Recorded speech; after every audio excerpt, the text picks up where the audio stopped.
Welcome to SumItUp. Today we are going to talk about business deductions for vacations, right? We all want to write off our vacations, and so we're going to talk about a few things that you need to do to make sure your vacation is deductible.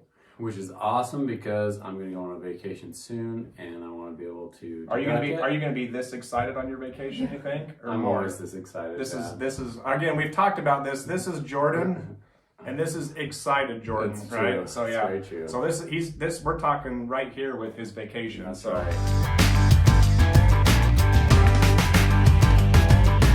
So, Tad, what can I do? What are eligible expenses? Can I write just the whole trip off?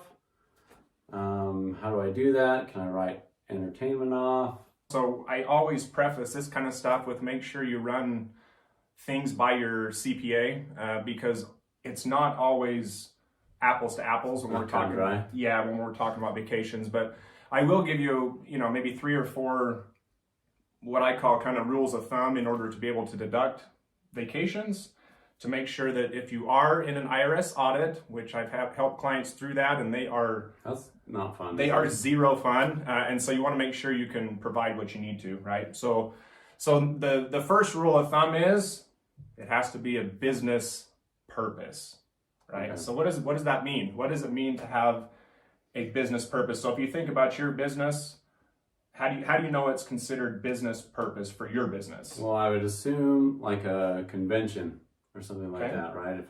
So a conference is a perfect example. So for me, I have to have a certain number of hours to keep my CPA license active, right? So every year I can go to a conference and I make sure that I try to pick a place that's kind of fun because I have to go to the meeting, which means things like airfare and hotel and Ubers or taxis or whatever.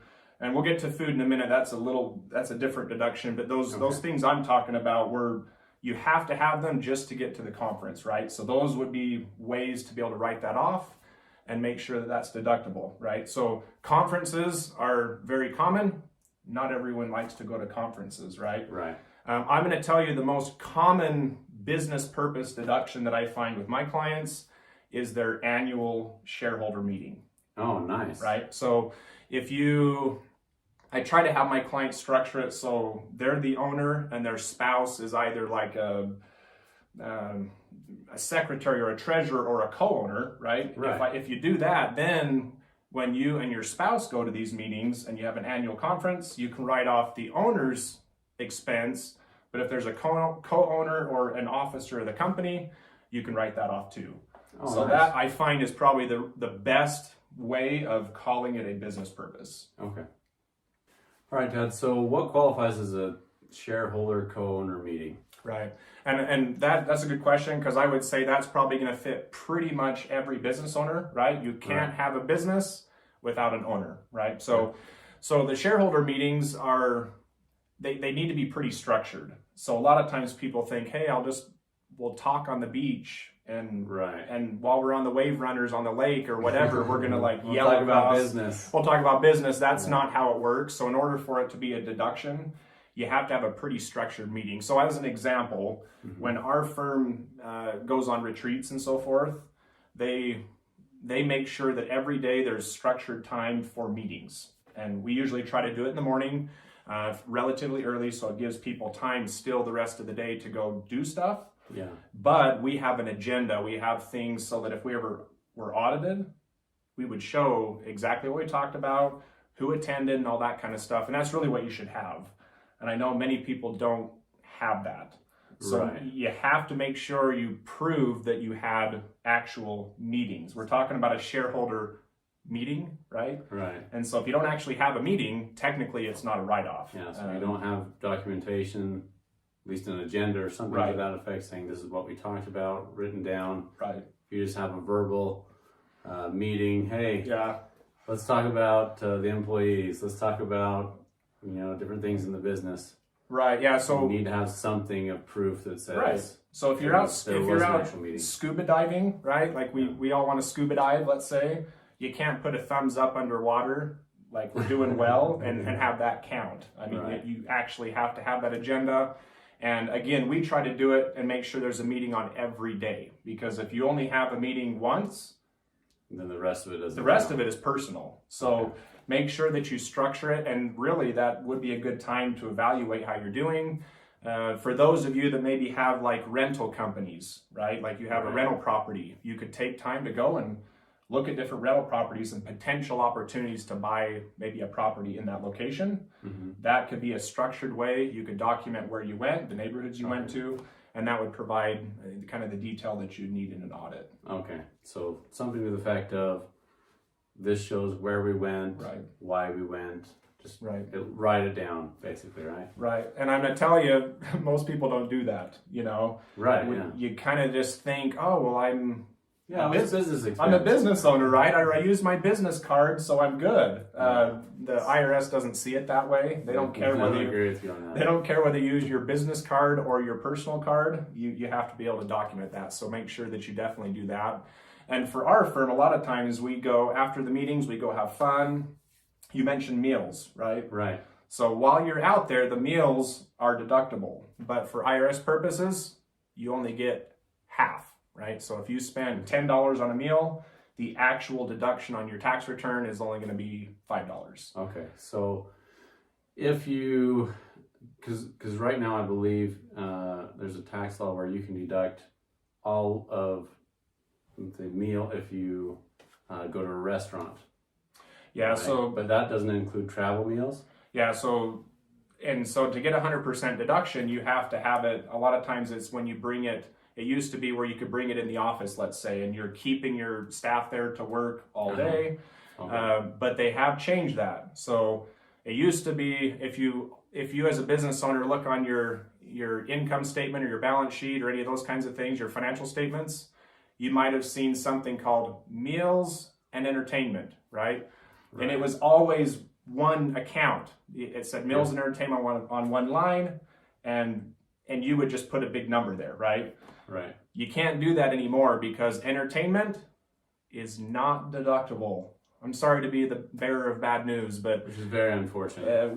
We're in Utah, so when we go to a Jazz game, that's not a deduction, right? So you can't go that route. So Disney World and Universal Studios, not a deduction. Yeah, I'm sorry. And my wife would be very sad about this because Universal Studios is her second home.